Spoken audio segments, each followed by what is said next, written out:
This Christmas, maging ang inyong paboritong Kapuso Stars ay may kanya-kanyang plano para maging extra special ang Pasko. Ano naman kaya mga ito? Let's watch this. Ngayong holiday, ang mga paborito nating celebrities may kani-kanyang plano kung paano ma-enjoy at masulit ang Pasko. Gaya ng premier balladeer na si Christian Bautista, balak daw i-celebrate ang Pasko sa kanyang hometown. Holiday plans, spend time with family, umuwi sa Cavite, yung ibang mga balikbayan, cousins ko and family, uuwi sila. So it's gonna be a good reunion for us.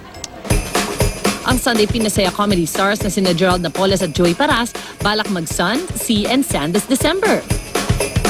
Sa Christmas, punta ako sa family ko. Pero after Christmas, 26 to 30, I'll be with my best friend Derek Ramsey sa Palawan.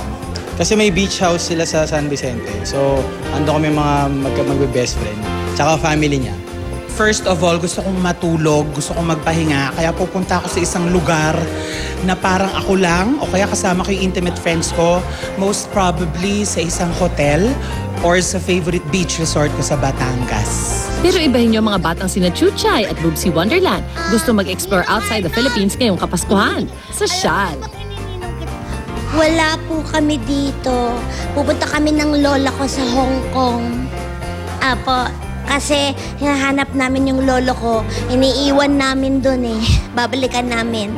Tapos doon din kami, magpupunta kami sa Disneyland sa New Year. Magwa-watch kami ng fireworks. This coming holiday po kasi, dun po ako sa Qatar magpapasko. Kasi may show po kami dun sa Qatar. Kasama ko si AJ Tamisa tsaka si Lechas. Kasama ko din syempre yung aking... yung aking habibi. Saan man tayo nandoon ngayong holiday season, staycation man o out of town, ang mahalaga kasama natin ang ating mga friends and loved ones.